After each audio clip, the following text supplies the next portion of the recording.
Of index number. हमारे पास में 3 types of index numbers है, देख लेते हैं। सबसे पहला हमारा है प्राइस इंडेक्स नंबर। नाम से ही हमें समझ में आ रहा है क्या कंपेयर करने वाला है यहाँ पे, प्राइस इंडेक्स नंबर। यहाँ पे हम क्या करते हैं, जनरल प्राइस इंडेक्स निकालते हैं, ठीक है। कोई बेस ईयर लेते हैं और करंट ईयर के डेटा से कंपेयर करते हैं, प्राइस कमोडिटी की प्राइस को कंपेयर किया जाता है, ठीक है। यहाँ पे 2 टाइप के प्राइस इंडेक्स निकलते हैं, होलसेल प्राइस इंडेक्स और रिटेल प्राइस इंडेक्स। जो आपका होलसेल प्राइस इंडेक्स होता है वो आपको दिखाता है फ्लक्चुएशन इन इन्फ्लेशन, इन्फ्लेशन कितनी बढ़ी है कितनी कम हुई है वो दिखाता है, ठीक है। दूसरा जो अपना है रिटेल प्राइस इंडेक्स, उसमें क्या पता चलता है कि हमारी जो कॉस्ट ऑफ लिविंग है वो कितने से इंक्रीज हुई है कितनी डिक्रीज हुई है, ठीक है। कंज्यूमर प्राइस इंडेक्स निकालने के स्पेशली काम आता है। नेक्स्ट हमारा है क्वांटिटी इंडेक्स नंबर। देखो पहले वाले में हमने देखा कि हम प्राइस को कंपेयर करते हैं, यहाँ पे हम क्या करते हैं, हम क्वांटिटी को कंपेयर करते हैं, ठीक है। क्वांटिटी का इंडेक्स नंबर निकालते हैं।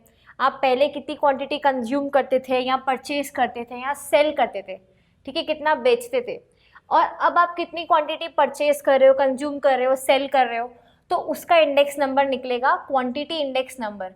स्पेशली इंडस्ट्रियल प्रोडक्शन का जब आप इंडेक्स नंबर निकालोगे वहाँ पे आप देखोगे कि क्वांटिटी को कंपेयर किया जाता है। नेक्स्ट आ जाते हैं वैल्यू इंडेक्स नंबर। अब देखो वैल्यू इंडेक्स नंबर में क्या होता है, अभी तक हम क्या देख रहे थे कि हम अभी की करंट प्राइस को और बेस करंट प्राइस को कंपेयर कर रहे हैं, करंट क्वांटिटी को और बेस क्वांटिटी को हम लोग कंपेयर कर रहे हैं। यहाँ पे हम क्या करने वाले हैं, दोनों चीज़ें बेस ईयर की ले लो, प्राइस भी और क्वांटिटी भी, और नेक्स्ट कंपेयर किससे करोगे, करंट ईयर की क्वांटिटी और करंट ईयर का प्राइस, ठीक है। मतलब दोनों चीज़ें, यहाँ पे दोनों चीज़ें बेस की और यहाँ पे दोनों चीज़ें करंट ईयर की।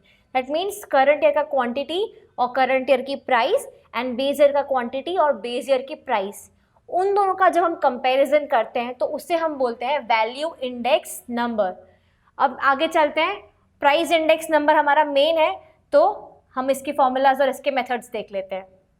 तो अभी तक हमने देख लिए है सिंपल मेथड और वेटेड मेथड। अब हमारा नया टॉपिक स्टार्ट हो रहा है जो है अपना कंज्यूमर प्राइस इंडेक्स। आपको याद है मैंने आपको बताया था टाइप्स ऑफ इंडेक्स नंबर, तो उसमें हमने प्राइस इंडेक्स नंबर किया था, उसमें भी हमने 2 चीज़ें देखी थी, होलसेल एंड रिटेल इंडेक्स। तो रिटेल इंडेक्स हमें क्या बताता है, कॉस्ट ऑफ लिविंग, और कॉस्ट ऑफ लिविंग किससे पता चलेगी, कंज्यूमर प्राइस इंडेक्स निकालने से।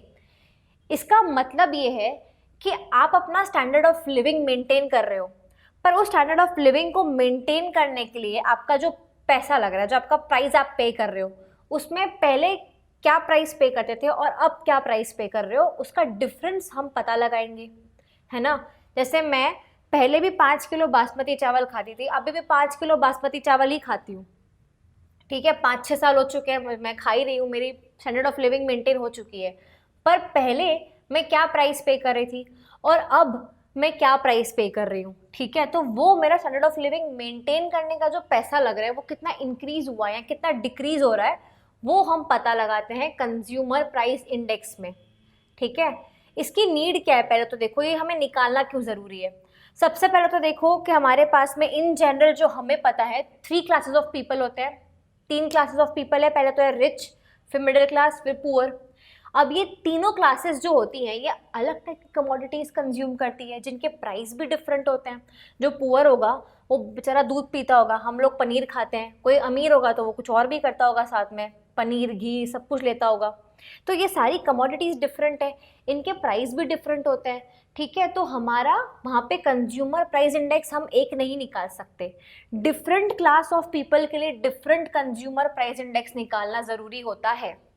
अब ये तो हमने समझ लिया कि कंज्यूमर प्राइस इंडेक्स होता क्या है और उसकी ज़रूरत क्यों है हमें, ठीक है। नेक्स्ट हमें क्या जानना है, उसके फीचर्स क्या होता है, इसके कैरेक्टरिस्टिक्स क्या होते हैं कंज्यूमर प्राइस इंडेक्स के, वो समझना है। सबसे पहला है determine the scope and coverage of index. आपको जैसे हमने देखा था कि इंडेक्स नंबर का पर्पस पता होना चाहिए, वैसे यहाँ पे आपको उसका स्कोप और कवरेज पता होना चाहिए। आपको रिच क्लास का निकालना है, आपको वर्कर्स का निकालना है, आपको गवर्नमेंट एम्प्लॉयज़ का इंडेक्स नंबर निकालना है, तो ये आपको स्कोप और कवरेज अपने इंडेक्स नंबर का पता होना चाहिए कि आपको कौन से क्लास ऑफ पीपल के बारे में आपको पता लगाना है कि उनका कंज्यूमर प्राइस इंडेक्स, उनका स्टैंडर्ड ऑफ लिविंग चेंज हुआ है, नहीं हुआ है, कितना हुआ है, ठीक है। नेक्स्ट है family budget inquiry. Family budget inquiry में क्या है, हर फैमिली का अपना अलग बजट है। अगर आपने क्लास डिटरमाइन कर दी है तो आप उस क्लास की रैंडम फैमिलीज को बुलाओ, उनसे पूछो कि क्या कमोडिटीज कंज्यूम करते हैं, कितना पे करते हैं, ठीक है, तो आपको उनका बजट मिल जाएगा।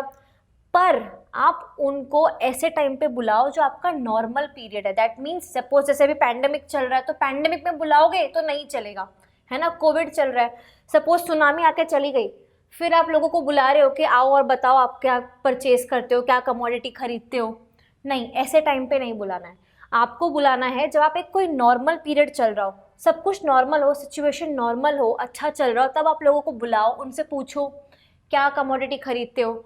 उसमें भी सपोज जब वो बताते हैं तो मेनली ये कमोडिटीज डिस्ट्रीब्यूट होती है जैसे कि फूड, क्लोथिंग, ठीक है, फ्यूल एंड लाइटिंग, ठीक है, इसके अलावा मिसलेनियस खर्चे भी होते हैं। फिर उसमें भी डिवाइड होती है, ये अपना मिल्क है, वेजिटेबल है, पल्सेस है, सीरियल है, ये सब आगे डिवीजन होते हैं। नेक्स्ट है प्राइस कोटेशन। हमने पहले भी देखा था प्राइस कोटेशन मतलब क्या है, कोई ऐसी जगह से आपको प्राइस पता लगाना है बेस ईयर का जो रिलायबल हो, जहाँ पे आप इस कमोडिटी का ट्रेडिंग रेगुलर होता हो या वेल नोन हो ट्रेडिंग के लिए, ठीक है, वहीं से प्राइस कोटेशन ऑब्टेन करना सही रहेगा। देखो अब ये हमने जान ली थोड़ी बहुत थियरी, कंसेप्ट समझ लिया। मेथड पे आते हैं क्योंकि एग्जाम में तो मेथड काम आने वाली है। तो देखो मेथड ऑफ कंस्ट्रक्टिंग अपना कंज्यूमर प्राइस इंडेक्स है, दो मेथड है। सबसे पहली है aggregate expenditure method. Aggregate expenditure method, aggregate expenditure का मतलब होता है आपने टोटल कितना एक्सपेंडिचर किया है अपना स्टैंडर्ड ऑफ लिविंग मेंटेन करने के लिए। आपको लास्ट ईयर्स का फॉर्मूला याद है ना, हम पढ़ चुके हैं लास्ट ईयर्स, पास्चेस, फिशर्स, ठीक है, अभी अभी जस्ट पढ़ा था हमने। तो अब देखो इसमें हमें वैसा ही कुछ करना है। आपको अपना CPI that is consumer price index निकालने के लिए जो फॉर्मूला यहाँ पे लगेगा वो होगा sigma P1Q0 upon sigma P0Q0 into 100। देखो क्वांटिटी सेम रखी है, मैंने आपको बोला था बासमती चावल याद करो, 5 किलो तब भी खाती थी 5 साल पहले भी, और अभी भी 5 किलो ही खा रही हूँ बासमती चावल, लेकिन प्राइस तो डिफरेंट पे कर रही हूँ ना। पहले कुछ और प्राइस पे कर रही थी, अब कुछ और प्राइस पे कर रही हूँ। तो स्टैंडर्ड ऑफ लिविंग मेंटेन करने के लिए मेरा जो डिफरेंस आ रहा है वो निकालने के लिए मैं ये फॉर्मूला यूज़ करूँगी। कौन से मेथड में? एग्रीगेट एक्सपेंडिचर मेथड में, ठीक है। सेकेंड मेथड क्या है आपका? सेकेंड मेथड है अपना फैमिली बजट मेथड। नाम से ये लग रहा है ना अपने को फैमिली का बजट निकालना है, एक पर्टिकुलर फैमिली का, है ना। अब देखो यहाँ पे आपको क्या बोला गया है, कौन सा फॉर्मूला यूज करोगे इसके लिए, sigma RW upon sigma W। हर कमोडिटी का प्राइस अलग है तो उसके प्राइस रिलेटिव भी अलग आएंगे। ये सेम फॉर्मूला हम आगे कर चुके हैं, है ना। R अपना क्या होता है, प्राइस रिलेटिव होता है, और R कैसे फाइंड आउट करोगे, P1 अपॉन P0 इंटू 100 करके, ठीक है। और हम डिस्कस कर चुके हैं W क्या होता है, W अपना होता है P0Q0, है ना, बेस ईयर की क्वांटिटी और बेस ईयर का प्राइस, और RW मतलब इन दोनों को मल्टीप्लाई कर दो वैल्यूज को। तो यहाँ पे अपना कंज्यूमर प्राइस इंडेक्स का मीनिंग, फीचर, मेथड सब हो गया। आगे बढ़ते हैं न्यूमेरिकल के साथ में।